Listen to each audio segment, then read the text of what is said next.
പ്രിയപ്പെട്ട കൂട്ടുകാരെ, ഗണ്ടിക്കോട്ടയ്ക്കുള്ളിലെ രംഗനാഥസ്വാമി ക്ഷേത്രം കണ്ടതിനു ശേഷം ഞാൻ ഇന്ത്യയുടെ ഗ്രാൻഡ് കാന്യൺ എന്ന് വിളിക്കപ്പെടുന്ന പെണ്ണാർ നദീതീരത്തേക്ക് നടന്നു. ആദ്യമായി സഞ്ചാരി ചാനൽ കാണുന്നവർ ഈ ചാനലും കൂടി സബ്സ്ക്രൈബ് ചെയ്തുകൊണ്ട് എൻ്റെ യാത്രകളിൽ എന്നോടൊപ്പം ചേരുമല്ലോ. അമേരിക്കൻ ഐക്യനാടുകളിലെ അരിസോണയിൽ കൊളറാഡോ നദിയുടെ വശങ്ങളിൽ കൊത്തിയെടുത്തത് എന്ന് തോന്നിപ്പിക്കുന്ന ഒരു മലയിടുക്കുണ്ട്. അതിനെ വിളിക്കുന്ന പേരാണ് ഗ്രാൻഡ് കാന്യൺ എന്ന്. എന്നാൽ അതിനു സമാനമായി ഇന്ത്യയിലെ ആന്ധ്രാപ്രദേശിൽ കടപ്പ ജില്ലയിൽ ഗണ്ടിക്കോട്ടയിലും ഒരു ഗ്രാൻഡ് കാന്യൺ ഉണ്ട്. ഗണ്ടിക്കോട്ടയിലെ എരമല കുന്നുകൾക്കിടയിലൂടെ ഒഴുകി വരുന്ന ചെറിയ നദിയുടെ വശങ്ങളിൽ നിന്നും ഗണ്ടിക്കോട്ടയുടെ നിർമ്മാണ ആവശ്യങ്ങൾക്കും കൊട്ടാരത്തിനും ക്ഷേത്രങ്ങൾക്കും എല്ലാം കല്ല് വെട്ടിയെടുത്തതിൻ്റെ ഫലമായി രൂപം കൊണ്ട അഗാധമായ ഗർത്തം ഇന്ന് നിരവധി വിനോദസഞ്ചാരികളെ ഇവിടേക്ക് ആകർഷിക്കുന്നു. ഇവിടെ വെട്ടിയെടുത്ത നിരവധി കല്ലുകളുടെ കൂമ്പാരങ്ങളും വലിയ കല്ലുകളുടെ ബ്ലോക്കുകളും നമ്മൾക്ക് ഇവിടെ കാണുവാൻ കഴിയും.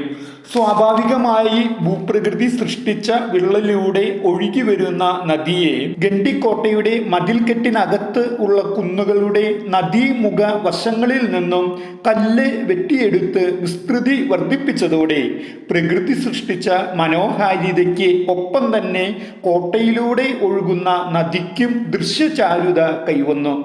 നദിയുടെ വീതി ഏകദേശം 100 മീറ്റർ ഉണ്ടാകും. നദിയുടെ അപ്പുറം ഉള്ള കുന്നിന് മുകളിലാണ് കോട്ടയുടെ പുറം ഭാഗം മതിൽ സ്ഥിതി ചെയ്യുന്നത്. ഈ ഭാഗത്ത് പ്രവേശനം സാധ്യമല്ലാത്ത വിധത്തിൽ നദീമുഖം കാടും പുല്ലും മറ്റു മരങ്ങളും വളർന്ന് നിൽപ്പാണ്.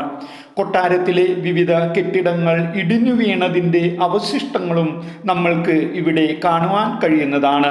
ആന്ധ്ര സർക്കാരിൻ്റെ ടൂറിസം ഡിപ്പാർട്ട്മെന്റ് രംഗനാഥസ്വാമി ക്ഷേത്രത്തിൻ്റെ അടുത്തു നിന്നും ബോട്ടിംഗ് സൗകര്യം ഒരുക്കി ഗണ്ടിക്കോട്ടയ്ക്കുള്ളിലൂടെ ഒഴുകുന്ന നദീവശങ്ങൾ വൃത്തിയാക്കിയെടുത്ത് കല്ലുകൾ വെട്ടിമാറ്റി ഇതേ വീതിയിലുള്ള നദി രൂപപ്പെടുത്തി കൊട്ടാരവളപ്പിലെ റായല ചെരുവിൽ എത്തിച്ചാൽ അത്ര ദൂരം വിനോദസഞ്ചാരികൾക്ക് ബോട്ടിംഗ് നടത്തുവാൻ സാധിക്കുകയും ഗണ്ടിക്കോട്ട ലോക ടൂറിസം ഭൂപടത്തിൽ സ്ഥാനം പിടിക്കുകയും ചെയ്യും.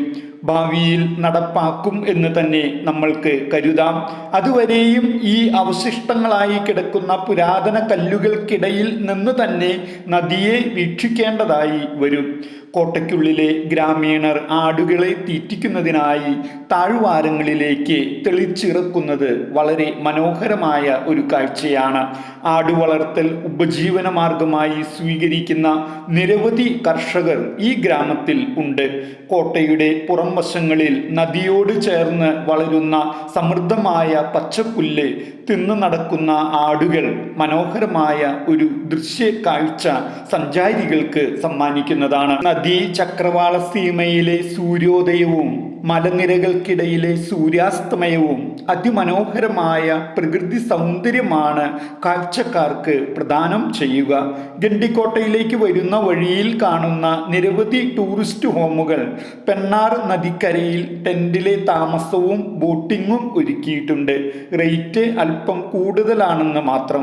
ഒരു രാത്രി സ്റ്റേ ചെയ്യുന്നതിന് മിനിമം 2000 രൂപ മുതൽ മുകളിലോട്ടാണ് ചാർജ് ഈടാക്കുന്നത്. രാത്രി ക്യാമ്പിങ്ങിനാകട്ടെ 4500 രൂപ എങ്കിലും ഒരാൾക്ക് ചെലവാകും. ഇത്രയും ആണ് ഇന്ത്യയുടെ ഗ്രാൻഡ് കാന്യൺ എന്ന് വിളിക്കപ്പെടുന്ന ഗണ്ടിക്കോട്ട മലയിടുക്കിലെ പെണ്ണാർ നദിയുടെ വിശേഷങ്ങൾ. രാവിലെ മുതൽ വൈകുന്നേരം 6 മണി വരെയും ഗണ്ടിക്കോട്ടയും പരിസര പ്രദേശങ്ങളും ചുറ്റി നടന്ന് കണ്ടതിനു ശേഷം ഗണ്ടിക്കോട്ടയിൽ നിന്നും ജമലമഡ്ഗുവിലേക്ക് ഓട്ടോയിൽ മടങ്ങി. ആന്ധ്രയിലെ മറ്റു വിശേഷങ്ങളുമായി അടുത്ത വീഡിയോയിൽ നമ്മൾക്ക് വീണ്ടും കാണാം. എല്ലാവരും സഞ്ചാരി ചാനൽ സബ്സ്ക്രൈബ് ചെയ്തുകൊണ്ട് കാണുക. ഈ വീഡിയോ ഇഷ്ടപ്പെട്ടാൽ ലൈക്ക് ചെയ്യുക. നിങ്ങളുടെ സുഹൃത്തുക്കൾക്കും മറ്റുള്ളവർക്കുമായി ഈ വീഡിയോ ഷെയർ ചെയ്യുക. നന്ദി.